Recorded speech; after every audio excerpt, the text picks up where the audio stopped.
Pokebabs! Hey guys, welcome back to Pokebabs. It's been a little while, but today we've got kind of a special video. This weekend we had the ARG State Championship in Washington, in Spokane, Washington, and it was a pretty small tournament. This is not a regulated tournament by TCPI, but they're just getting started, and it would be interesting to see if they can get things going a little bigger in the future. But this one was a small tournament, and I was able to take first, which was pretty exciting. And as you can see, you got this playmat. There's a few things I got for getting first. So I got this playmat, which is pretty cool. It's a very heavy material, so it's a solid playmat. Feels like it'll probably last a long time. I also got this ARG Champion pin, which is pretty nice. We also got this bag you can see here. I'll put it down here. It just says ARG State Championship, and then everyone in the top 8 got an invite to their Philadelphia tournament. So pretty cool. In addition, I got some packs. I'm actually not 100% sure how many, so let's see. 1, 2, 3, 4, 5, 6, 7, 8, 9, 10, 11, 12, 13, 14, 15, 16, 17, 18. So 18 packs, which is pretty good. Especially considering the turnout we had. I think 18 packs is good pricing for first. And maybe wondering what deck I used. The deck that I used was actually a deck I've kind of been keeping under wraps for a while, just doing a lot of testing online, and it's been interesting. The tournament got pushed out a couple weeks because of snowstorm here, and as a result, we actually, the tournament went from standard without Sun and Moon to standard with Sun and Moon. So I didn't actually make a deck change. I didn't even make any changes in my deck list. That's not to say I shouldn't have, but I didn't. And so the deck that I wanted to play at the time and then decided just to play anyway is a Houndoom mill deck. I'll do a quick little overview of the deck here, and then I'll do another one later in another video. But it did play 4 Houndoom and a Bumblebee. Of course, these are just for milling through your opponent's cards, discarding their deck so that they can't draw at the beginning of their next turn. And Houndoom, for a single fire, can discard the top 2 cards of your opponent's deck. And as we know, Bumblebee has Burrow as well as Rototiller to discard and get cards back from your discard. In addition, I did decide to have sort of an aid Pokemon, and that was a 2/2 line of Crawdont.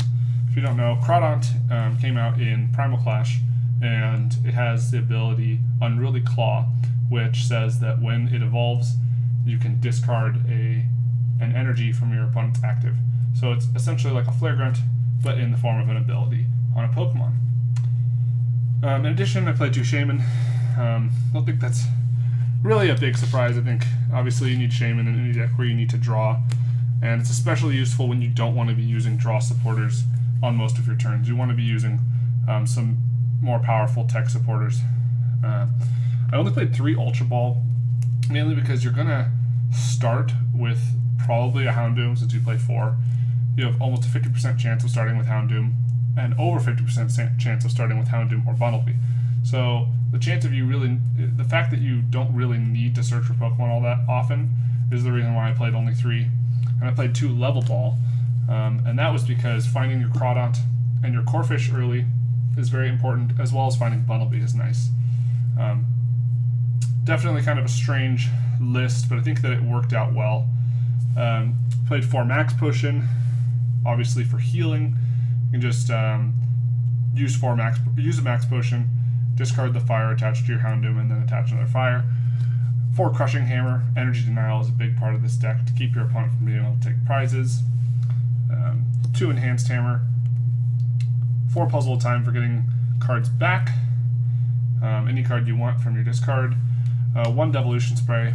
Since I am playing a pretty thin line, the 2/2 Crawdont line, I decided to play a Devolution Spray. Could allow you to use possibly multiple Crawdont in one turn, or You use it and then pick it up, and you can use it later in the game. Played 3 Fighting Fairy Bolt.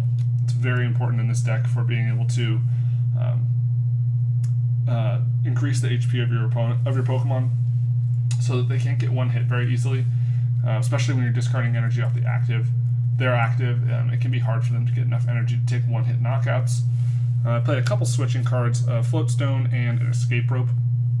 Of course, Escape Rope, you switch your opponent's Pokemon and then yours, or they switch theirs and then you switch yours. And Floatstone is always good since Crawdont has a 2 retreat cost, as well as Bunnelby. Then we've got 1 energy retrieval, since I was playing a very low energy count. Good to have energy retrieval, 4 VS Seeker, 3 Sycamore, again, pretty low, but I don't want to be using Sycamore most of the time. And I think another thing that a lot of people would be surprised to see is that I only played 1 N. And the reason for that is I actually don't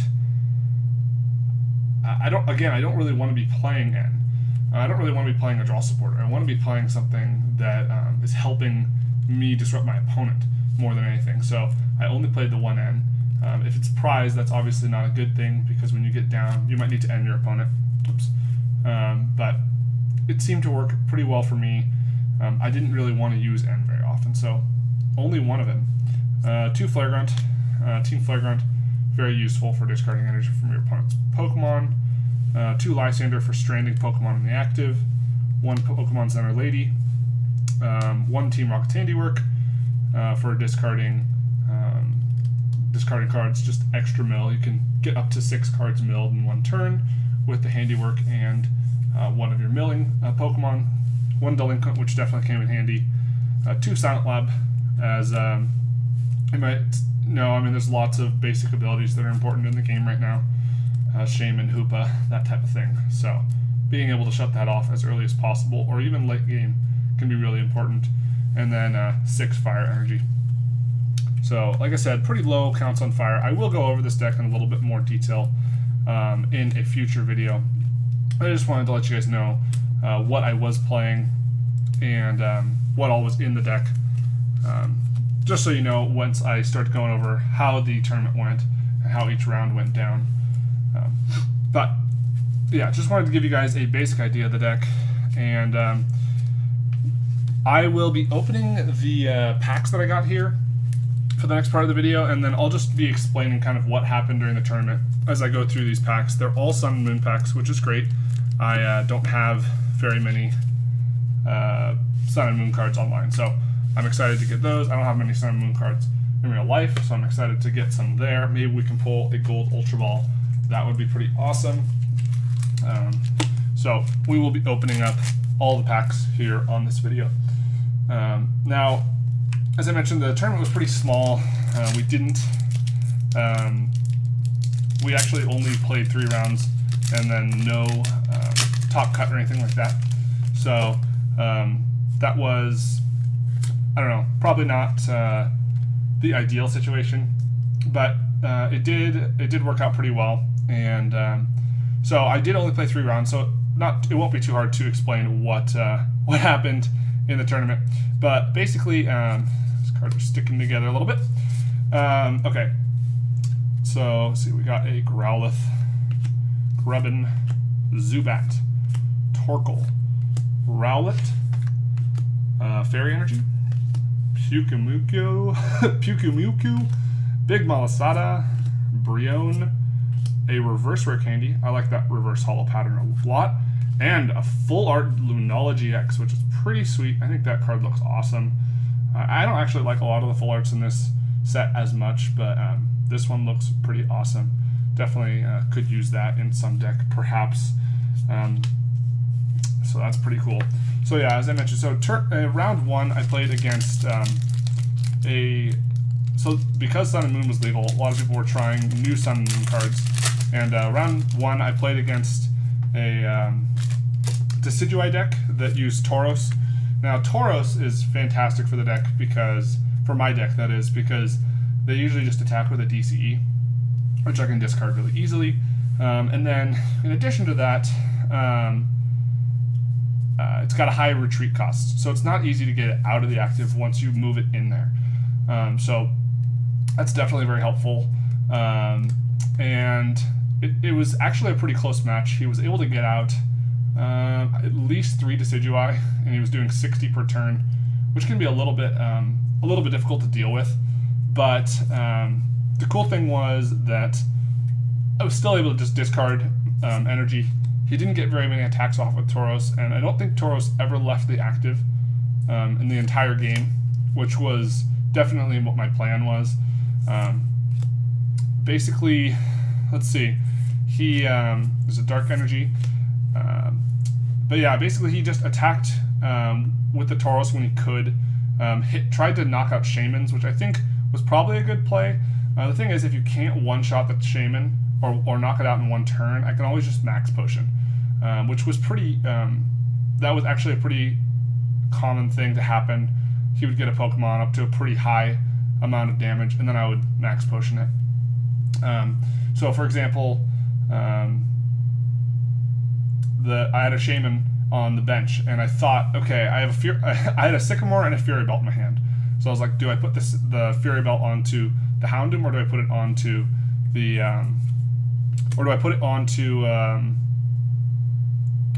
the Shaman? And I decided to put it on the Shaman because then he couldn't he couldn't hit me with, well, actually, he probably could have done it with just 2 at that time. Just 2 Decidui, and then if he Lysanders the Shaman, he can knock it out with the Tauros, because it had a Fighting Fury Belt on it. So, things like that, where you just don't want to get yourself in a situation, and so where you can't get out of it very easily.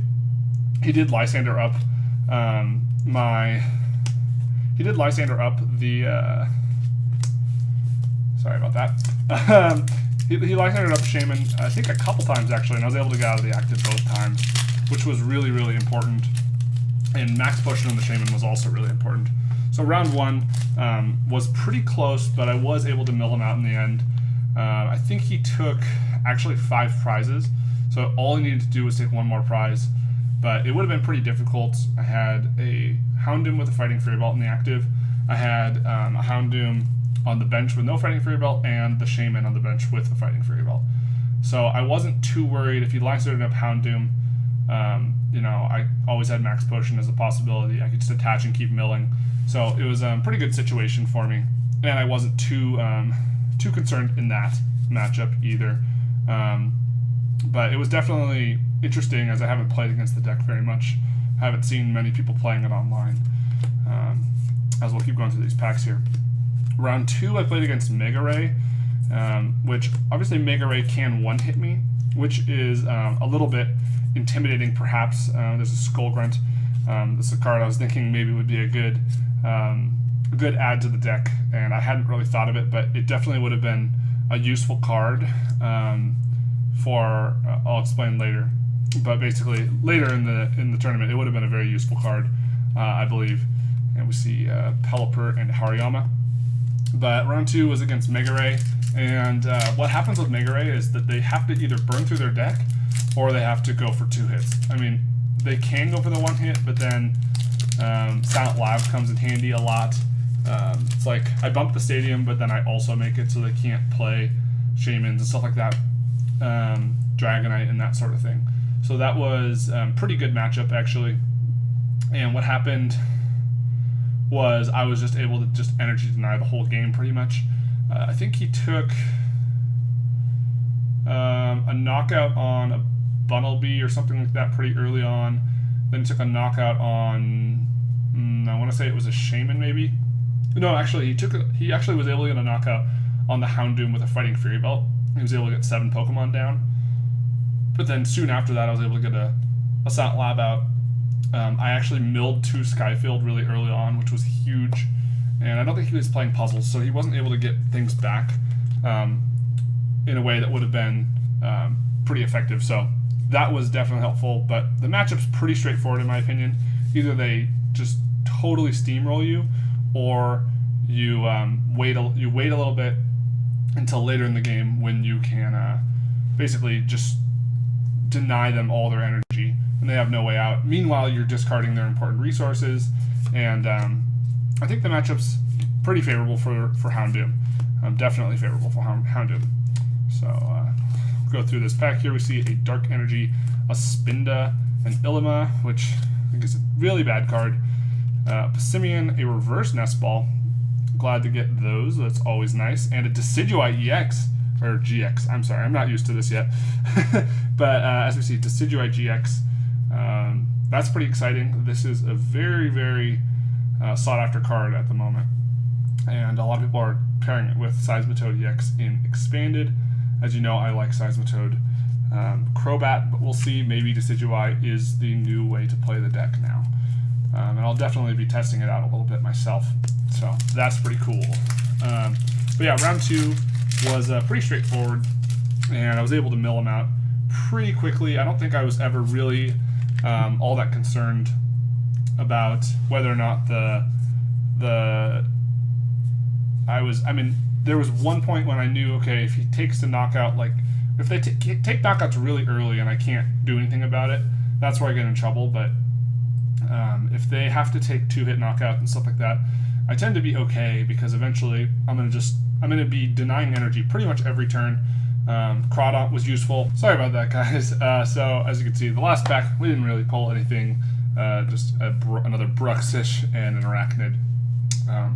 But yeah, as I was saying, basically the Mega Ray matchup is kind of like one way or the other. It's either they totally, roll me, or I'm able to deny all their energy and they just can't do anything at that point.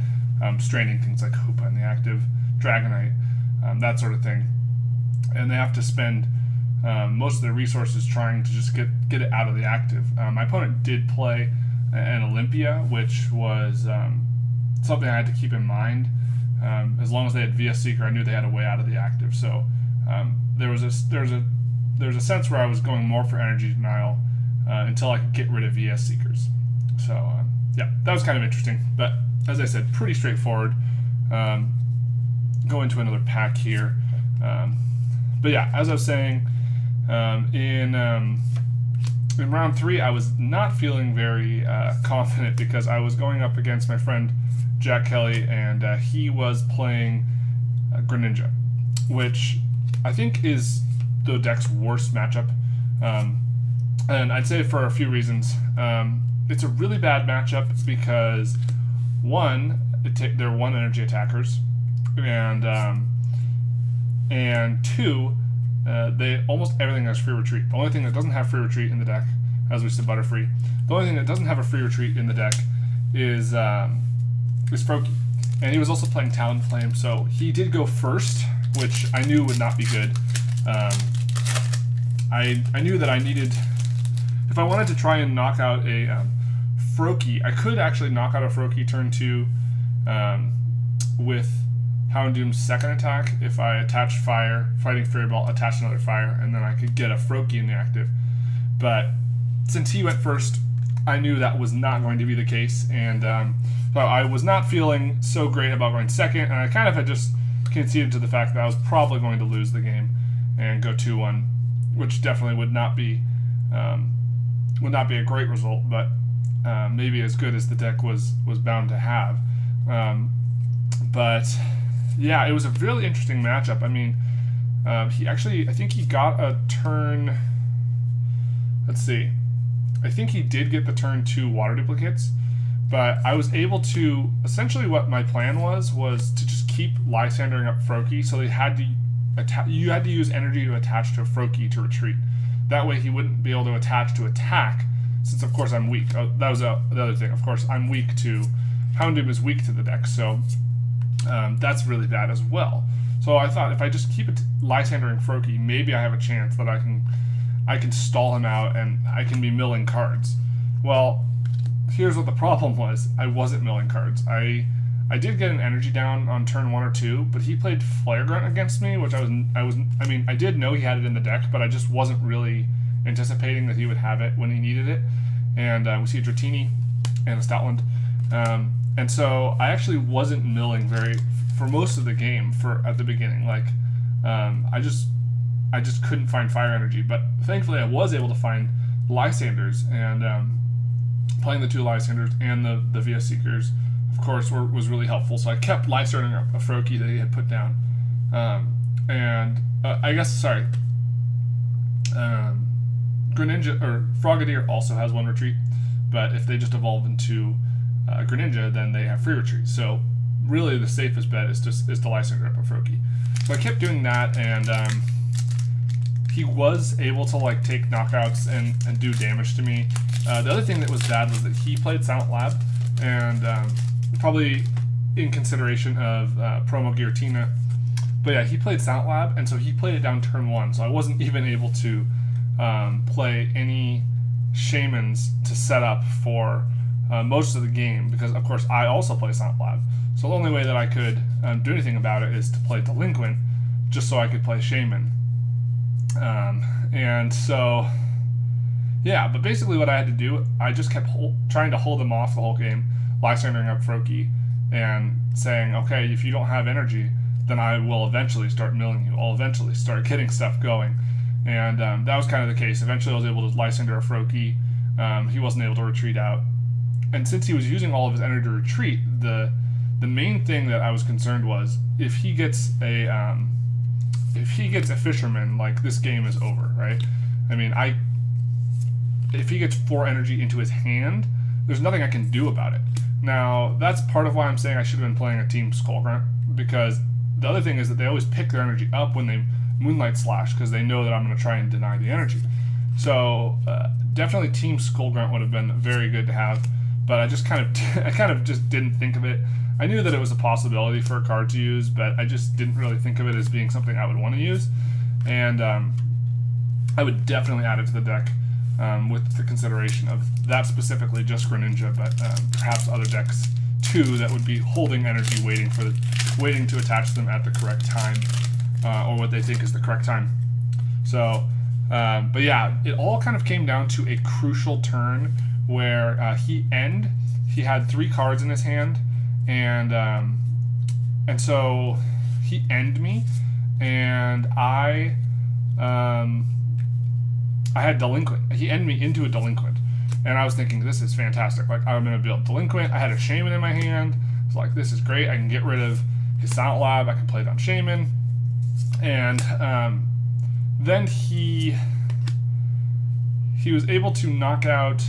He giant water shurikened onto my Bunnelby that was in the active with a Fighting Fairy Belt, so it did knock it out. It had 40 HP left, and then he Shadow Stitched, which I was kind of, I don't know, like, I realized that when he Shadow Stitched, I wouldn't be able to play Shaman, I wouldn't be able to play Crawdaunt the next turn, and I had a Corphish on the bench as well.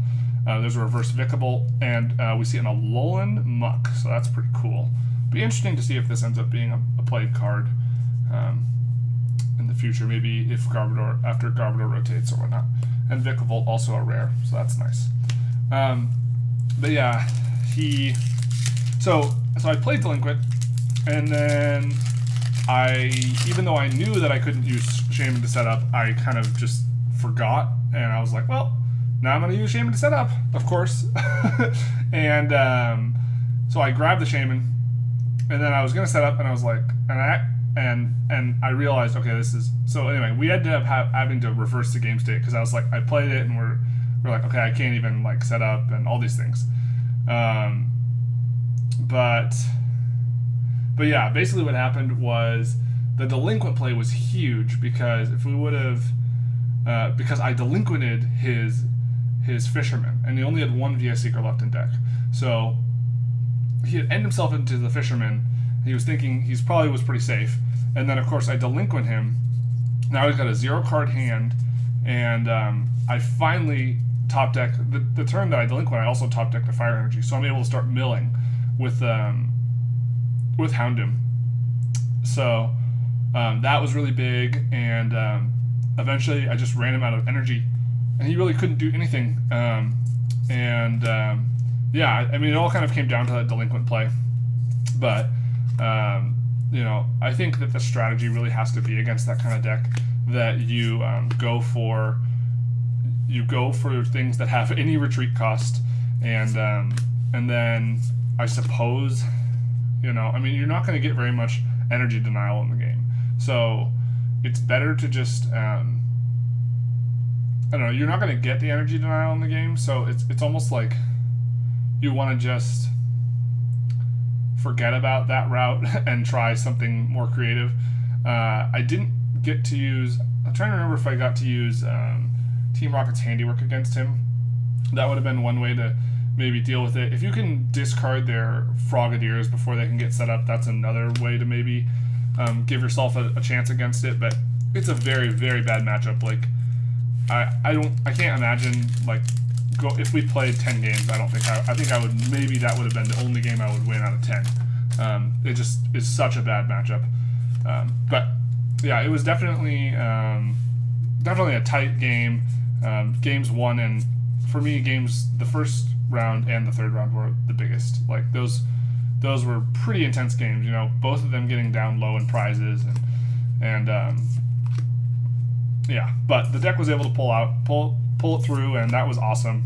So now we're just going to start looking at these packs, see what we got here. Another Pyukumuku, Krokorok, a Rainbow Energy, a Palisand reverse. Is that a rare? Is a rare, so that's cool. And a Lurantis GX. I don't know, this card is, right now it's kind of under some criticism as to whether or not Lurantis GX is a good card. I think it definitely has potential, but we'll see how well it ends up doing. Lurantis Vileplume, lots of different decks people are trying to pair Lurantis with. So it'll be interesting to see what happens with Lurantis, whether or not it can be like a successful archetype in the future. Of course, Volcanion right now too is just blowing things away. We see Morlul, still not sure how to pronounce that, but Skarmory, Poliwag, Sandygast, Eevee with Energy Evolution, which is great. Fire, Crushing Hammer, love that. Chargebug, Dragonair, Reverse Herdier, and our rare is a Hariyama. But yeah, got some pretty good pulls so far. I'm happy with these. They're GX cards that, well, the Lunala, I don't know if the Lunala is playable, but the rest of the other two are very playable. The question is, how will they fit into the meta? How will they fit into perhaps expanded format as well? So it'll be interesting to see what happens with these cards. I think there's been a lot of people that say like it's a bad set. A lot of people say there's a lot of great cards. You know, GX mechanic, is it going to be useful? Is it going to actually have an impact on things? I'm sure it will eventually once EXs rotate out, but for the moment, we just got a Butterfree. But for the moment, you know, are they better than EXs? I don't know. There's definitely a few decks out there though that have potential, so should be interesting to see how this whole thing sort of pans out. But I'm excited to get some more. I'm excited to be getting these Sun and Moon packs. We've got a Carvanha, Zubat, Hoplio, Togedemaru, Shelder, Fighting Energy, Professor Kukui, a Golbat, Repel, a Reverse Poplio, and a Golduck. And if you haven't talked to me about Golduck before, then you wouldn't know that I think it's a very, very bad deck. I do not think that the Golduck is a good attack. I mean, don't get me wrong, doing 120 for 1 energy is pretty decent, but Garbodor is just too big right now. So if your way of getting energy in your hand is Starmie, you're just going to get run over by Garbodor. So I personally am not a huge fan there. But I don't know. I could be wrong. It could end up being a great rogue deck. But to me, it just doesn't seem like it is where it's at the moment. See Zubat, Poplio, Togedemaru, Shelder, Makuhita, Fairy Energy, Poison Barb, Torracat, Potion, Reverse Sandile, and a Tauros GX. A lot of people are saying this is one of the best GXs, at least for now, and I would agree. I think it's going to be, you know, I mean, there's ways to get around it. You can just, if you just don't attack the Tauros, then you're safe from it. But at the same time, people have tried it with Ninja Boy. I don't know. there's definitely a lot of interesting options out there for how to use Tauros GX, and I think it's a fun card for sure. I think it's definitely playable right now, and with that new supporter coming out, people may be wanting to use GX attacks as early as they can in the game to be able to draw really well. So should be interesting to see how Tauros GX affects the meta in Standard. I wonder if it would be involved at all in Expanded either. That would be interesting. We see Lillipup, Wingull, Snubbull, Carvanha, Zubat, a Psychic Energy, Pinsir, a Timer Ball, Pelipper, a Reverse Bulldor, and what is this one? I don't know all the new ones yet. Crabominable. That's kind of silly. Crabominable. I guess it's a snowman, so it's like the abominable snowman or something. Alright, so let's see here. We are on the second to last pack. And we've got a Meowth, Pikipek, Eevee, Psyduck, Spearow, Lightning Energy, Dragonair, Poliwhirl, Crushing Hammer, and Decidueye, the not good one. And our rare is Primarina. Alright, on to the last pack here. And thanks if you've stuck around this long. I will give away this code card to anyone who's interested. Here is the code card. And yep, I'll get rid of that. I don't want to forget. So that is for whoever would like to take it first. And let's see if we can get anything cool in this last pack here of Sun and Moon from the ARG Championship packs. We see Fearow, a Litten, Yungoos, Surskit, a Wingull, Steel Energy, or is it a Metal Energy? I can't always remember. Wishy Washy, Rare Candy, Arachnid, Reverse Big Malasada, and the rare is a Holo Kangaskhan. Oh wow, that's really cool. I've heard about people having this before, but if you can see what's going on here, the holo is covering the entire card. I don't know if you can see this very well, but it's really interesting. So there's actually holo way out here. Wow, that's really cool. So, I mean, I'm not excited about Kangaskhan, but this is a really sweet looking holo. So, anyway, thanks for sticking around for this video.